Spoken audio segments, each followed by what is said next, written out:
ഓപ്പോസിറ്റുള്ള ആൾ അഭിനയിക്കുമ്പോൾ അദ്ദേഹത്തെ ഒരു മൗത്ത് പ്ലേ ചെയ്ത് അഭിനയിക്കാനുള്ള ഒരു കഴിവ് ദിലീപിന് ആക്ടറിനുണ്ട് എന്നുള്ളത്. ബാന്ദ്രയിൽ ഒരുമിച്ച് അഭിനയിച്ചപ്പോൾ അദ്ദേഹത്തിന്റെ ആക്ടറിനെ എങ്ങനെയാണ് തമന്ന മനസ്സിലാക്കി? It's interesting. I can understand his Malayalam, but I can't understand yours. Can you translate? Yeah. Dileep சாரோட அங்க தமிழ்ல ஒரு டைட்டில் இருக்கு, ராட்சச நடிகர்னு சொல்லுவாங்க அவங்கள பத்தி. ஸோ உங்களோட எக்ஸ்பீரியன்ஸ்ல working with Dileep, and how did you feel like when working together with Dileep sir? Dileep sir is the most warmest, nicest, kindest actor I've worked with. He really makes a lot of space for his co-actors, and why I called him the kindest is because he's not just worried about how he's doing in the shot, but he's worried about how everyone is doing, and he gives the space for everyone to shine without worrying about himself. Whenever I was performing with him, he was making sure that I got my best shot. So I really value actors like that, and especially after the body of work and the number of complex characters that Sir's already played. Just his sheer support has meant a lot to me, especially because it's my first Malayalam film, and you can only imagine how difficult the first few days of speaking the lines was. But he's a very, very giving actor, so he's super kind. You have earlier mentioned that Fahad Fazil is one of the best actors the country we have. So coming to Malayalam cinema, what was your initial thoughts, and how Bandra changed the thoughts? How's Malayalam? I definitely think that the lines in languages in our country is blurring. So whether it's Malayalam, Telugu, Hindi, Kannada, the idea that I think we have as a country need to warm up with the idea that we are one country creating cinema in different languages versus diversifying the languages in our country itself, because we're one country, so it's all Indian cinema. But definitely I feel like whatever I have seen of Malayalam films, I think that some of the finest actors come from here, and it only got reinstated the moment I worked with Dileep sir and the moment I worked on BANDRA. I hope it's my first many of my films that I hope I do many more films in Malayalam in future. Ma'am, as you told you, this is your first Malayalam film. So why so late, or what made you choose this particular film? I think it's important for an actor to keep evolving and also to have life experiences as you grow. And I'm glad. I don't think it's too late. Actually, I think it's a good time that I've started working in Malayalam because of the life experience I've had, and also of the experience of being on set.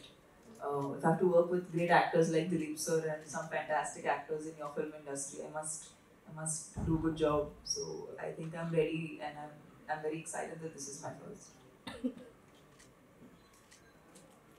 We feel that the actor Tamannaah we saw in Kalluri and Happy Days are kind of coming back, or you're just rediscovering yourself in this second stage of yours after Corona.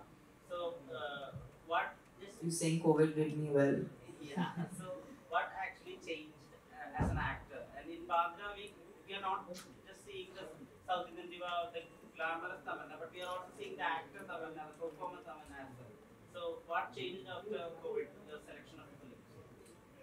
I think we all understand that pre-pandemic consumption itself was different, and as technology is evolving, there are many more platforms for different pieces of content to go out. But I think when we do mainstream commercial cinema, it's a different kind of medium. People want to go for an experience. When people pay that money to go to a theatre to watch a film with their families or with friends or with whoever they end up going with, I feel like it's important for us to give them this experience where they feel like they've gone into another world. And for me, characters have always, I think I'm lucky. I have actually had an opportunity to do commercial cinema at the same time. Some very like not the routine stuff, because I enjoy that. As an actor, I need to be, trying new things. So that if I don't get bored, I don't bore you guys, and I keep doing something new to entertain everybody. So yeah, this has been a great experience. One of your recent interviews, you mentioned that ഞാനൊരു അരമണിക്കൂർ നിനക്ക് മാത്രമായിട്ട് interview തന്നതാണ്. Aramanikur നീ തന്നെ ഇങ്ങനെ ചോദിച്ചോണ്ടിരിക്കണം. Does anyone else have questions? So one question. In one of your recent interviews, you described Rajamouli as a swan. Where he's very silent still, but a thought of volcano is evolving in his head. So, to what animal or bird will you attribute Arun? He's doing wonderfully as a human being. He's fantastic. I wouldn't attribute him. True. You're doing fab. You're a nice human being, Arun. You're a fab human being. Thank you so much, Tamannaah. We'll see you at the audio lunch. Thank you guys. So let's Thank you so much. Firstly, namaskaram. Endu vishesham. Nalla vishesham. Thank you all for coming. This is my first large Malayalam film which I'm a part of. And I hope the second one, if I get a second film, then my next interview will be in Malayalam. Wow, I will try. I'm very familiar to Kerala and to Kochi. Not many of you all know, but my mother's side of the family comes from Kerala. But I didn't get to speak too much Malayalam growing up. Having said that, I want to thank the producer, Arun sir, Dileep, Cheta, for welcoming me and giving me this opportunity to be a part of this fantastic film, BANDRA. When Arun sir narrated the story to me, at that point I realized that it's important to make my debut as an actor in the Malayalam film industry with this movie. I don't play a nice guy. I play a very evil character. He's bad. And I feel if I don't make you hate me in this film, then you won't love him. You have to love him, so you have to not like me. But that's the power of cinema and playing fantastic characters. I want to thank Arun sir for really giving us this wonderful story in BANDRA. And most importantly, I have to say that working with the entire team has just been so welcoming from day one. The hospitality, the respect as professionals was unbelievable. When I first met Dileep sir on the first day of shoot, I would address him as Dileep sir. And then as we got to know each other, I wanted to hug him every time I see him because he's just like a brother. And they treated me like family. So the industry over here, I must say, is fantastic. It's great to be a part of the Malayalam film industry, and I hope there's many more to come. So thank you all. Thank you all for being here. Thank you for having me in BANDRA. Thank you so much. ദിലീപേട്ടൻ്റെ സ്ഥിരം റൂട്ടിൽ നിന്ന് മാറിയുള്ള ഒരു സഞ്ചാരമാണോ ഇത് എന്ന് കാണുമ്പം doubt ഉണ്ട്. കുറേ ചോദ്യങ്ങൾ ഇതൊക്കെ ഉണ്ടാവും. ദിലീപേട്ട ഒരു ഗംഭീര കൈയടി ഇപ്പോൾ നമ്മുടെ ജനപ്രിയ നായകൻ ദിലീപേട്ട. എല്ലാവർക്കും നമസ്കാരം. ആദ്യം തന്നെ വലിയൊരു നന്ദി പറയുകയാണ്.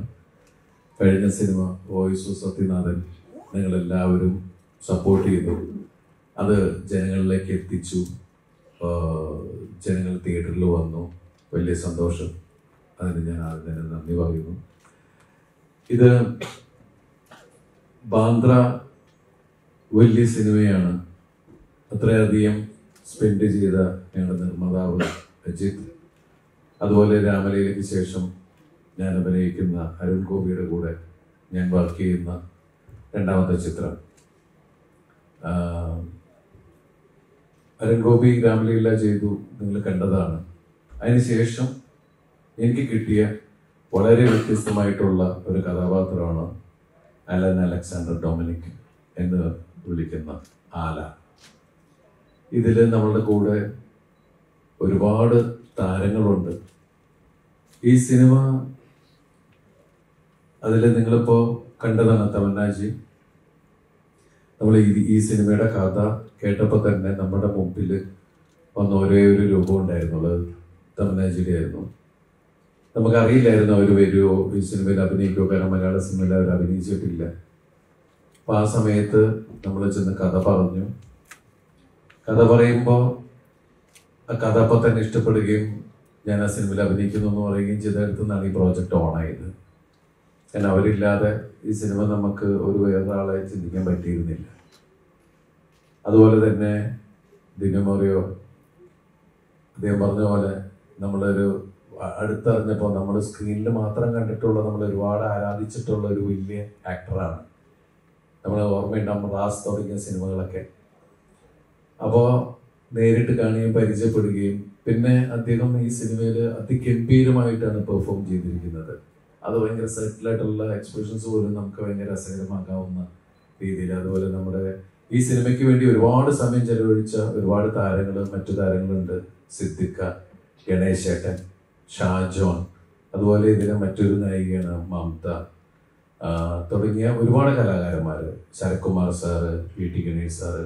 അത് എല്ലാ ലാംഗ്വേജിലെ ആർട്ടിസ്റ്റുകളും ഈ സിനിമയിലുണ്ട്. അവർ സംസാരിക്കുന്നതെല്ലാം അതേ ലാംഗ്വേജിലുള്ള ആൾക്കാർ. നമ്മളിപ്പോൾ ഇന്ത്യയുടെ പല സ്ഥലങ്ങളിൽ ചെല്ലുമ്പോഴും പല രീതിയിലുള്ള സംസാര ശൈലിയുള്ള അല്ലെങ്കിൽ ഏത് സ്ഥലത്ത് ചെല്ലുന്നു അവിടുത്തെ ലാംഗ്വേജ് സംസാരിക്കുന്ന ആൾക്കാരെ, അങ്ങനെയുള്ള ഒരുപാട് രസകരമായ അല്ലെങ്കിൽ നമ്മൾ വേറൊരു ഡിഫറെൻറ്റ് ഫീല് കിട്ടുന്ന രീതിയിൽ തന്നെയാണ് ബാന്ദ്ര മേക്ക് ചെയ്തിട്ടുള്ളത്. ഇത് നിങ്ങൾക്ക് ഒരു സ്ക്രീൻ എക്സ്പീരിയൻസ് ഉണ്ടാക്കുന്ന സിനിമ തന്നെയാണ്. ഇപ്പോൾ നമ്മൾ ശരിക്കും പറഞ്ഞാൽ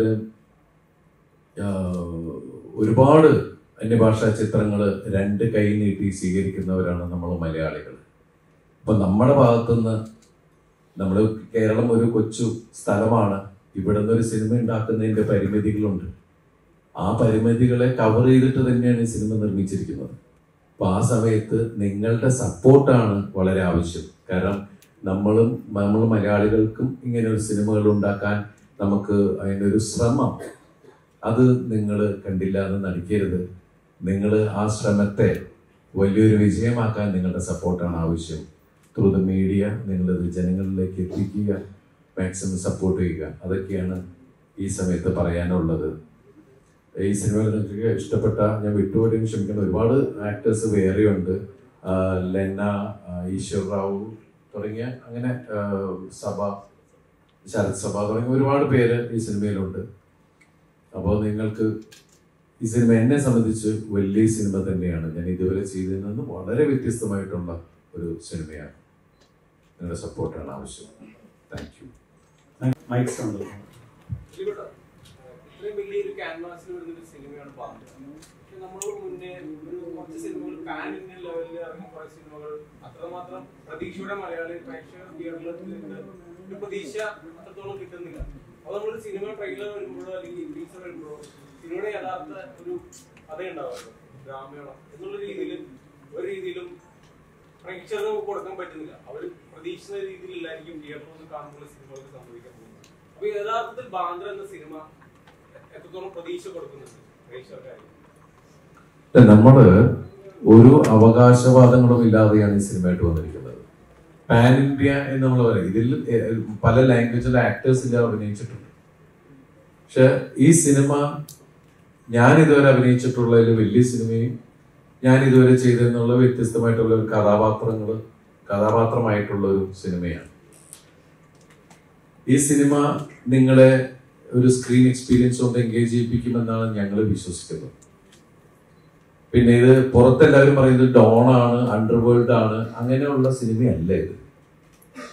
ഇത് വളരെ ജനകീയനായ എല്ലാവർക്കും ഇഷ്ടപ്പെടുന്ന ഒരു സ്ഥലത്തെ ഒരു ആളുടെ ജീവിതത്തിലേക്ക് ഒരു പെൺകുട്ടി വരികയും അതിനെ ബേസ് ചെയ്ത് പോകുന്ന സംഭവമാണ്. നമ്മൾ വളരെ ചെറുങ്ങനെ തുടങ്ങി അത് ഭയങ്കര ബിഗ് ക്യാൻവാസിലേക്ക് അത് പോകുന്നു എന്നുള്ളതാണ്. ഈ സിനിമയിൽ നിങ്ങൾക്ക് ഇഷ്ടപ്പെടുന്ന രീതിയിലുള്ള പാട്ടുകളുണ്ട്, അടിയുണ്ട്, ഇമോഷണലാണ്, എല്ലാം കൂടി ചേർന്ന ഒരു സിനിമയാണ്. അതാ ഞാൻ പറഞ്ഞത്, നമ്മള് പുറത്തുനിന്ന് വരുന്ന അന്യഭാഷാ ചിത്രങ്ങളെ എല്ലാം വലിയ സംഭവത്തോടെ നമ്മൾ രണ്ട് കൈ നീട്ടി സ്വീകരിച്ച സിനിമയെ വിജയമാക്കുന്ന ആളുകളാണ് നമ്മൾ മലയാളികൾ. ആ മലയാളികളുടെ ഒരു സിനിമ അത് നിങ്ങളോട് സഹകരിച്ചാൽ മാത്രമേ ഇത് വലിയൊരു വിജയത്തിലേക്ക് എത്താൻ സാധിക്കുകയുള്ളൂ. അല്ലെങ്കിൽ അജിത് വിനായക പോലുള്ള പ്രൊഡ്യൂസേഴ്സിന് നിലനിൽക്കാൻ സാധിക്കുകയുള്ളൂ. അപ്പോൾ ഈ സിനിമ നിങ്ങൾ കാണുക. നമ്മൾ അതിന് ആ ഒരു അവകാശമൊന്നും നമ്മൾ പറയുന്നില്ല. ഈ സിനിമ പക്ഷെ ഞങ്ങൾ ഈ സിനിമ ഒന്ന് കണ്ടിട്ട് ഞങ്ങൾ വിലയിരുത്താം എന്ന് പറയുന്ന ആ ഒരു നല്ല മനസ്സോടുകൂടി ആ പടം ഇറങ്ങുന്നതിന് മുമ്പ് തന്നെ മോശപ്പെടുത്താതിരിക്കുക. നിങ്ങളെ കൊണ്ടാകാവുന്ന രീതിയിൽ നിങ്ങൾ ഞങ്ങളെ സപ്പോർട്ട് ചെയ്യും. അതിനാണ് ഞങ്ങൾ നിങ്ങളോട് വരാൻ പറഞ്ഞതും നിങ്ങളായിട്ട് സംസാരിക്കാനും. കാരണം നിമിഷ നേരങ്ങൾക്കുള്ളിൽ സാധാരണക്കാരുടെ ഇടയിലേക്ക് ഇതിനെക്കുറിച്ചുള്ള കാര്യങ്ങൾ പറയുന്നത് നിങ്ങളാണ്. നിങ്ങൾക്ക് അതിനുള്ള കെൽപ്പുണ്ട്. നിങ്ങളുടെ ആ പരിമിതികൾ അല്ലെങ്കിൽ നിങ്ങൾക്ക് പറ്റാവുന്ന രീതിയിൽ ഇതിന്റെ പ്രൊമോഷൻസിന്റെ ഭാഗമാവാനാണ് നമ്മൾ ഇന്നിവിടെ കൂടിയിരിക്കുന്നത്. താങ്കളെ എല്ലാവരും ജനപ്രിയ നായകൻ എന്നാണ്. താങ്കൾ ഇതുവരെ അഭിനയിച്ച കഥാപാത്രങ്ങളിൽ നിന്ന് കുറച്ച് ഒരുപാട് ഡിഫറെന്റ് ഉള്ള കഥാപാത്രമാണ് ചെയ്തിരിക്കുന്നത്. അപ്പോൾ ജനപ്രിയ നായകൻ എന്ന് ഒരു ടൈറ്റിൽ ഉള്ളപ്പോൾ തന്നെ പ്രേക്ഷകരെല്ലാം കുറച്ചുകൂടെ റിലേറ്റ് ചെയ്യാൻ പറ്റുന്ന ഇല്ല, ഇത് ഞാൻ അതുകൊണ്ട് തന്നെ പറഞ്ഞത്. ഞാൻ അതിനകത്ത് പറഞ്ഞു, ജനങ്ങളുടെ കൂട്ടത്തിലുള്ള ജനകീയനായ ഒരാളുടെ ജീവിതത്തിൽ ഒരു പെൺകുട്ടി വന്ന് കയറുന്നു എന്ന് ഞാൻ പറഞ്ഞു. ഇയാൾ വളരെ ദൂരത്തിലുള്ള ഒരാളെ അല്ല. നിങ്ങൾക്കറിയാവുന്ന, നിങ്ങൾക്ക് ആകാവുന്ന, നമ്മൾ ഇങ്ങനെയൊക്കെ ആയിരുന്നെങ്കിൽ എന്ന് ആഗ്രഹിക്കാവുന്ന അങ്ങനെയുള്ള സംഭവങ്ങളാണ് ഈ സിനിമയിലൂടെ നമ്മൾ പറയുന്നത്. അതുകൊണ്ട് ഞാൻ നേരത്തെ പറഞ്ഞത് ഡോണും അല്ല, അണ്ടർവേൾഡും അല്ല, ഒന്നുമല്ല. അതല്ലാത്ത വേറൊരു വേൾഡാണ്. അത്രയും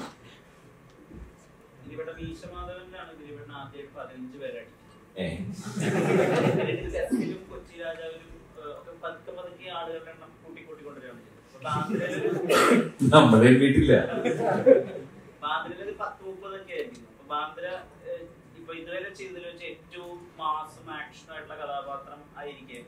ഒരു അവസ്ഥ ഉണ്ടാവുമ്പോ, നമ്മുടെ ജീവിതത്തിൽ തന്നെ അവസ്ഥ ഉണ്ടാവുമ്പോ നമുക്ക് അടിക്കേണ്ട ഒരു സിറ്റുവേഷൻ വന്നാൽ നമ്മൾ ആളെ എണ്ണയല്ല അടിക്കുന്നത്. അതുകൊണ്ട് നമ്മൾ അടിച്ചു പോകും, നമ്മുടെ വീടിനവരടിക്കും. ഇത്രയുള്ളൂ ഇതിനകത്ത്. അതൊരു സിനിമയാവുമ്പോ സ്വല്പം അതിന്റെ രീതിക്ക് സിനിമാറ്റിക് ആവും, എന്നാലാണ് അതിന് പഞ്ച് ഉണ്ടാവുള്ളൂ. ഇല്ലെങ്കിൽ നമ്മൾ വെറുതെ ഒരു നാടനടി കാണാൻ പോയിട്ട് അത് നമ്മളിപ്പോ ടി വി തുറന്നു കഴിഞ്ഞാൽ നമുക്ക് കാണാം, ഓടിച്ചിട്ടടി അടി ഇടിയൊക്കെ കാണാം. പക്ഷെ അല്ലാത്ത ഒരു അടി സിനിമാറ്റിക് ആവുമ്പോഴാണ്. ഇല്ലെങ്കിൽ പിന്നെ നമ്മള് അൻപറിവിനെ പോലുള്ള ഇപ്പോഴത്തെ ഏറ്റവും ഹോട്ടാണ് അവരൊക്കെ, അല്ലേ? അവരെയൊക്കെ വെച്ചിട്ട് ഇതില് ഒരു ഫൈറ്റ് മാത്രം 10-15 ദിവസം വെച്ചിട്ടുണ്ടായിരുന്നു ഗോപി ഷൂട്ട് ചെയ്തിരിക്കുന്നത്. പക്ഷെ അത് സിനിമാറ്റിക് തിയേറ്ററിൽ ശരിക്കും ഫീൽ ചെയ്യാൻ വേണ്ടിയിട്ടാണ്. ഇപ്പൊ നമ്മളിവിടെ കണ്ട, നമ്മൾ കൈയടിച്ച സിനിമകളിലെല്ലാം ആ ഫൈറ്റ് സീക്വൻസ് നമ്മളത് സിനിമയായിട്ട് കാണുന്നു. ആ സിനിമയായിട്ട് കണ്ടാവും. അത് റിയലിസ്റ്റിക് ആണ്, അല്ലെങ്കിൽ വേറെ അങ്ങനെ. ഇത് റിയലിസ്റ്റിക് സിനിമയല്ല, ഇത് സിനിമാറ്റിക് ആണ്. നിങ്ങളുടെ 2.5 മണിക്കൂർ നിങ്ങളെല്ലാം മാറ്റി വെച്ചതിൽ ഇൻവെസ്റ്റ് ചെയ്യുമ്പോൾ നിങ്ങൾക്ക് ഹരം ഉണ്ടാക്കാവുന്ന സാധനങ്ങൾ അതിലുണ്ടാക്കാനാണ് നമ്മൾ ശ്രമിച്ചിട്ടുള്ളത്. അങ്ങനെ നമ്മളൊരു റിയലിസ്റ്റിക് ആക്ടർ അങ്ങനെ ആക്കാനോ റിയലിസ്റ്റിക് സിനിമയാണോ അങ്ങനെയൊന്നുമല്ല. പക്ഷെ ഇതില് റിയലിസ്റ്റിക് ആയിട്ടുള്ള ഇമോഷൻ ഉണ്ട്. നമ്മളുടെ ഇമോഷൻ, നമ്മൾ മനുഷ്യരാണ്, നമ്മൾക്ക് ഉണ്ടാകാവുന്ന ഇമോഷൻ, അത് ഈ സിനിമയിലുണ്ട്. അതെന്റെ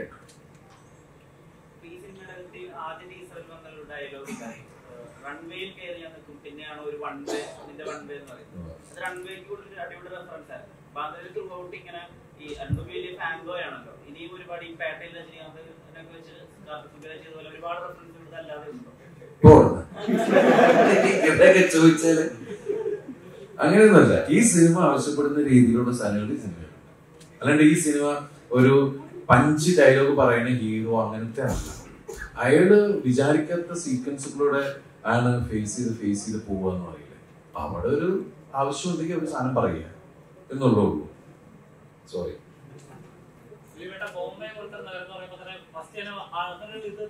എല്ലാവരും മനസ്സിലായി ഒരു ഗാങ്സ്റ്റർ ഫിലിം അല്ലെങ്കിൽ അങ്ങനത്തെ ഒരു മോഡാണ് പണ്ട് തൊട്ട് കണ്ടുവരുന്നത്. അപ്പൊ അങ്ങനത്തെ ഒരു ക്യാരക്ടറിലേക്ക് വരുമ്പോൾ എന്തൊക്കെ സ്റ്റഡി ചെയ്തിട്ടുണ്ട്? ഈ ഒരു ക്യാരക്ടർ റെഫറൻസ് എടുത്തിട്ടുണ്ടോ? ഇല്ല, ഞാൻ പറഞ്ഞില്ലേ, ഗാങ്സ്റ്റർ അല്ല. അങ്ങനെ ഒരു മനുഷ്യൻ അയാളുടെ സാഹചര്യങ്ങൾ കൊണ്ട് ചിലപ്പോൾ ഒരു കത്തിയെടുക്കേണ്ടി വരും, തോക്കെടുക്കേണ്ടി വരും. അത് അവസ്ഥകളാണ്. ആ അവസ്ഥകൾ ഇയാൾ ഒരിക്കലും അങ്ങനെയുള്ള അവസ്ഥകളിലേക്ക് പോകാനോ ഒന്നും വിചാരിച്ചിട്ടുള്ള ഒരാളല്ല ഈ കഥാപാത്രം. പക്ഷെ എന്തുകൊണ്ട് അങ്ങനെ എങ്ങനെ എന്നൊക്കെ പറയുന്ന കാര്യങ്ങളാണ് സിനിമ ഉണ്ടാക്കുക. കാരണം കൂടുതൽ നമ്മൾ തമ്മിൽ അങ്ങോട്ടും ഇങ്ങോട്ടും ആർഗ്യുമെന്റ് ഞാൻ സത്യം വിളിച്ച് പറയുന്നതിലൂടെ അവരോട് ഇവൻ എന്നെ തല്ലുകൊല്ലും ഈ ഡയറക്ടർ. അപ്പൊ അത് നിങ്ങൾ സിനിമ കാണുക. സിനിമ കാണുമ്പോൾ നിങ്ങൾ ഒരു വെള്ള പേപ്പറായിട്ട് പോയിരിക്കുക. ഞങ്ങൾ വേറെ സിനിമ കാണാൻ വന്നിരിക്കുന്നത് അങ്ങനെ പോയി കാണാം. കാരണം നമുക്കും മലയാളികൾക്കും പിടിച്ചിക്കണ്ടേ തമിഴും തെലുങ്കിന്നൊക്കെ പടം വരുമ്പോ നമ്മുടെ കയ്യിലുണ്ട് ഒരു സാധനം എന്നൊക്കെ പറഞ്ഞ് കൂടെ നിന്നൂടെ? പിന്നെന്താ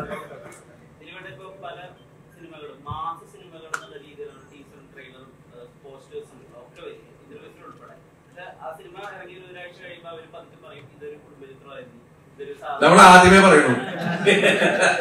ആദ്യമേ നമ്മൾ പറയണത് കുടുംബചിത്ര ഫാമിലിക്ക് പോയിരുന്ന് കാണാം.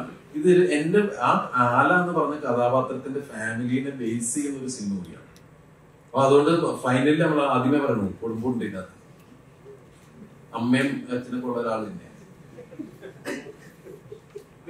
ദിലീപേട്ടന്റെ ഒരു പ്രത്യേകത എന്താ വെച്ചാല് ഡയലോഗ് ഡെലിവറിയിലായാലും ശരി, മറ്റുള്ളവരായിട്ട് എൻഗേജ് ചെയ്യുന്ന കോൺവെർസേഷനിലായാലും ശരി, ഒരു നാച്ചുറൽ ആയിട്ട് ആളുകൾക്ക് ഇവിടെ റിലേറ്റ് ചെയ്യാൻ പറ്റുക. എനിക്ക് ഇതേപോലത്തെ ഒരു സുഹൃത്തുണ്ട്, അങ്ങനത്തെ ഒരു കഥാപാത്രത്തെ അങ്ങനത്തെ ഒരു കഥാപാത്രം എനിക്ക് കുറച്ചുകൂടി ചെയ്യുന്നത്. അപ്പൊ ഇതേപോലത്തെ കഥാപാത്രം ചെയ്യുമ്പോൾ നോർമൽ അങ്ങനത്തെ ഒക്കെ നോർമൽ ഉണ്ടാകുന്ന ഒരു സാധനം ഉണ്ടല്ലോ, ഒരു എന്താ പറയാ, ഒരു പണ്ടത്തെ ഒരു അങ്ങനത്തെ ഇങ്ങനത്തെ വാ നടക്കുന്ന അല്ലെങ്കിൽ ഒരു താങ്കളുടെ കഥാപാത്രം ചെയ്യുന്ന ഒരു താങ്കൾ ചെയ്ത കഥാപാത്രങ്ങൾ എടുത്തു നോക്കി തന്നെ ഒരു ഒന്നെങ്കിൽ നാച്ചുറൽ ആയിട്ട് അല്ലെങ്കിൽ ഒരു അയൽപക്കത്തെ ഒരു ആള് അങ്ങനത്തെ ലെവലിലുള്ള കഥാപാത്രം വെച്ചുകൂടെ ചെയ്തിട്ടുള്ളത്. അപ്പൊ ഒരു കോമഡി വന്നാലും ഇപ്പോഴും റിലേറ്റബിൾ ആണ്, നാച്ചുറൽ ആയിട്ട് എന്റെ ലൈഫിലായാലും മറ്റുള്ള ലൈഫിലായാലും റിലേറ്റ് ചെയ്യുന്നത്. അപ്പൊ ഇതിൽ എങ്ങനത്തെ കഥാപാത്രം എത്രത്തോളാണ് നോർമൽ നാച്ചുറൽ ഡെലിവറി ചെയ്യുന്ന ഡയലോഗുകളാണോ അതോ കുറച്ചുകൂടെ ഈ പറഞ്ഞ അരഞ്ചാണ്? ഇതും അയൽവക്കത്താളെ ഇയാളുടെ വീട്ട് അപ്പുറപ്പുറത്ത് വീടുണ്ട്. അല്ലല്ല, അതുപോലെ തന്നെയാണ്. അത് തന്നെ, ഇയാൾക്കും അയാളുടെ ഫ്രണ്ട്സ് ഉണ്ട്, അയാള് വർക്ക് ചെയ്യുന്ന മേഖലയുണ്ട്, അവിടുത്തെ ആൾക്കാരോട് ഇയാളുടെ സ്നേഹം, അവരുടെ സപ്പോർട്ട്, അങ്ങനെയൊക്കെയുള്ള ആൾ തന്നെയാണ്. നമ്മുടെ ദൂരത്ത് പോയിട്ടുള്ള ഒരാളല്ല, പോണ്ടി വന്നു, ഇത്രേ ഉള്ളൂ അതിനകത്ത്. അതെ അതെ, എന്തെങ്കിലും അതാ പറഞ്ഞത്. വളരെ ആ 2 മണിക്കൂർ നിങ്ങൾ ഒരു നല്ല സിനിമ ആസ്വദിക്കാൻ എന്ന് വിചാരിച്ചിട്ട് പോണം. ഒളിക്കാൻ പോകരുത്, ഉടക്കി നിങ്ങൾ പോകരുത്, എൻജോയ് ചെയ്യുക, അങ്ങനെ കണ്ടാൽ മതി. ഓ താങ്ക് യു. ഇപ്പൊ വന്നോണ്ട് ഇവിടെ ഉണ്ടായില്ലേ? ആ അങ്ങനെ ഞാൻ ഇപ്പൊ ഇതിന്റെ ഞാൻ മുട്ടിലെടുത്തു.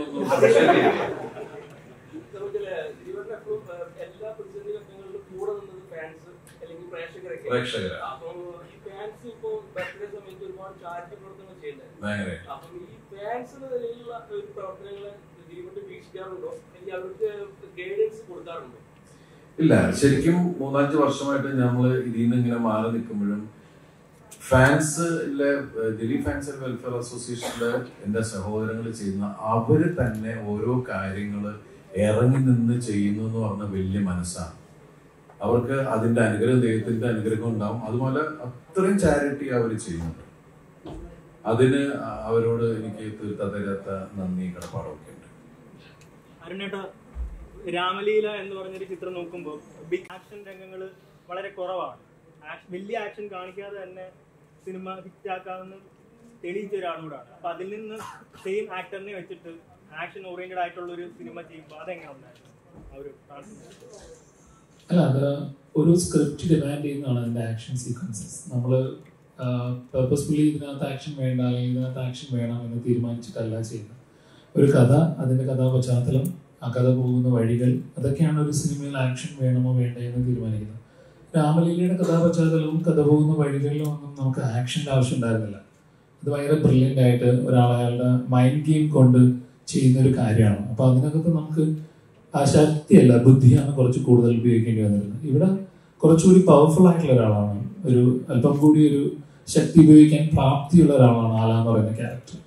രാമനുണ്ണിക്ക് അങ്ങനെ തെരുവിലിറങ്ങി അടിയുണ്ടാക്കാനൊന്നും പറ്റില്ല. രാമനുണ്ണിക്ക് ഒരു പൊളിറ്റിക്കൽ ഇമേജ് ഉണ്ട്. ആലയെ സംബന്ധിച്ചിടത്തോളം ആലയോട് ഇഷ്ടമുള്ളവർക്ക് വേണ്ടി ആലയ്ക്ക് അടിയുണ്ടാക്കാൻ പേടിയില്ല. അടിക്കാനും തല്ലാനും ഒക്കെ ആല തയ്യാറായിട്ടുള്ള ഒരു കഥാപാത്രമാണ്. അതുകൊണ്ടാണ് ഈ സിനിമയിലേക്ക് ആക്ഷൻ വേണ്ടി വരുന്നത്. അത് നമ്മൾ ഡെലിവറി അങ്ങനെ പർപ്പസ്ഫുള്ളി ചെയ്തതല്ല, അത് വളരെ നാച്ചുറൽ ആയിട്ട് കഥ ആവശ്യപ്പെടുന്ന ആക്ഷൻ ഈ സിനിമയിലുണ്ട്. അത്രേ ഉള്ളൂ. ദിലീപ് അതേപോലെ വന്നിട്ടുള്ള സിനിമകളൊക്കെ ഭയങ്കര ഹിറ്റ് ആയിട്ടുള്ള പടങ്ങളുമാണ്, നല്ല രസമാണ് നിങ്ങളുടെ ആ ഒരു കോംബോ ആണ്. പക്ഷെ ഇതിലേക്ക് വരുമ്പോൾ നിങ്ങൾ പേരല്ലാന്ന് തോന്നുന്നു. അപ്പൊ അതെങ്ങനെ ഉണ്ടായിരുന്നു? പേരല്ലാന്നോ? ആരൊക്കെയാണ്? മമത മാമും ദിലീപേട്ടനും പേരല്ലേ? അല്ലാതെ ട്രെയിലർ കണ്ടപ്പോ അത് ട്രെയിലർ കണ്ട് കഥ ഞാൻ പറഞ്ഞ അങ്ങനെയൊന്നും കഥ ഉണ്ടാക്കരുത്. വൈറ്റ് പേപ്പർ ആയിട്ട് പോയിരിക്കണം എന്ന് പറഞ്ഞാൽ അതുകൊണ്ടാണ്. നിങ്ങൾ ഒരു കഥ ഉണ്ടാക്കരുത്. അതാ പറഞ്ഞ കുറെ ആൾക്കാർ ഇത് ഡോണാണോ? ഡോണല്ല, അണ്ടർവേൾഡ് ആണ്. അണ്ടർവേൾഡ് അല്ല, അതൊക്കെ നമ്മൾ ഉണ്ടാക്കുന്ന കഥയാണ്. അത് കഴിഞ്ഞാൽ അങ്ങനെ ഒരു കഥ ഉണ്ടാക്കിയിട്ട് ഈ കഥയും ആ കാണുന്ന കഥയും തമ്മിൽ മെർജാവില്ല പെട്ടെന്ന്. അതുകൊണ്ടാണ് പറഞ്ഞ ആ പ്രശ്നം. അപ്പൊ നമുക്കൊന്നും ഇത് പോരായിരുന്നു എന്നൊക്കെ തോന്നുന്നു, കൺഫ്യൂഷൻ ഉണ്ടാക്കും. അപ്പൊ അതാ പറഞ്ഞ ഈ നിമിഷം തുടങ്ങി നമുക്ക് ഭയങ്കര ഡീസന്റ് ആവും. അവിടെ വൃത്തിയായിട്ട് പോയിട്ടിരിക്കും. നവംബർ 10-ന്. അതിന് മുമ്പ് എങ്ങനെയാണെങ്കിലും പറ്റില്ല. ജനപ്രിയ നായകനെ വിളിക്കുന്ന പോലെ ധ്യാൻ ശ്രീനിവാസനെ ഞങ്ങൾ ഇന്റർവ്യൂ സ്റ്റാർ എന്നാണ് വിളിക്കുന്നത്. അപ്പോൾ ധ്യാൻ ശ്രീനിവാസനും വിനീത് ശ്രീനിവാസനും ദിലീപേട്ടനൊക്കെ ഒരുമിക്കുന്ന ഒരു സിനിമയുടെ രസകരമായിട്ടുള്ള പോസ്റ്റർ റിലീസ് ചെയ്യുന്നത്. അത് ഏത് വിധത്തിലുള്ള സിനിമയാണ്? അതിന്റെ എന്തെങ്കിലും അപ്ഡേറ്റ് പറയാം? എന്തായാലും ഇങ്ങനെ 3-4 പേര് അതിനകത്ത് ലാലേട്ടനും ഉണ്ട്.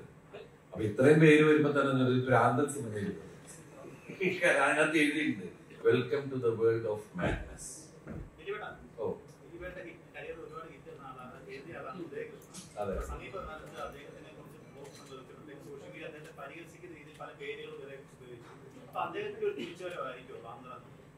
അദ്ദേഹത്തിന്റെ വേറൊരു സിനിമയായിരിക്കും. കാരണം അദ്ദേഹം എനിക്ക് ഒരുപാട് ഹിറ്റുകൾ തന്നിട്ടുള്ള, നിങ്ങൾ ഇപ്പോഴും ഏറ്റവും കൂടുതൽ 2ാം ഭാഗം ചോദിച്ചുകൊണ്ടിരിക്കുന്ന CAD മ്യൂസിയം, റൺവേ, വാളാർ പരമിച്ചു ഒക്കെ എഴുതിയത് അവര് തന്നെയാണ്. അപ്പൊ നമ്മുടെ കരിയേഴ്സിൽ പലപ്പോഴും ups and downs and down, അത് പാർട്ട് ഓഫ് ദി ഗെയിം എന്ന് പറയുന്ന പോലെയാണ്. ചിലത് നന്നാവും, ചിലത് മോശമാവും. നമ്മളിപ്പോ മോശമാകുമ്പോൾ വീണ്ടും നന്നാക്കാൻ ശ്രമിക്കും ഒക്കെയാണ്. അപ്പൊ ഇത് നന്നാവാൻ നമുക്ക് പ്രാർത്ഥിക്കാം. അപ്പൊ നമുക്കറിയില്ല വെച്ചാൽ ആ വിചാരിച്ച സംഭവങ്ങൾ ശരിയായില്ല, അപ്പൊ അതിന്റെ ചേരുവ നിങ്ങൾക്ക് ഇഷ്ടമായില്ല, അപ്പൊ അതുകൊണ്ട് ഓക്കെ, നമ്മൾ അടുത്ത ചേരുവ നന്നാക്കാൻ ശ്രമിക്കാം. അപ്പൊ അതുപോലെ ഇത് എനിക്ക് തോന്നുന്നു ഉദയന്റെ വേറൊരു തരത്തിലുള്ള സിനിമ തന്നെയായിരിക്കും. ഓ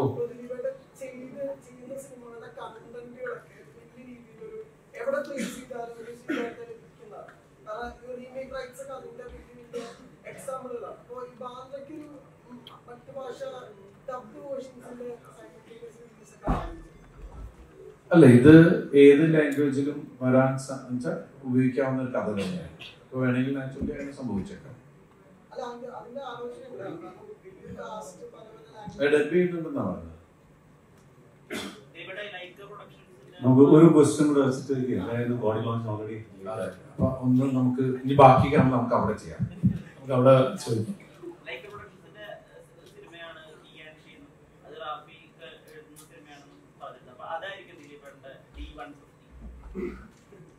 അതെ, അടുത്ത് ഇറങ്ങാൻ പോകുന്ന തുടങ്ങാൻ പോകുന്ന സിനിമ അതാണ്. അത് ഗ്രാൻഡ് പ്രൊഡക്ഷന്റെ ഇതിലാണ് തുടങ്ങുന്നത്.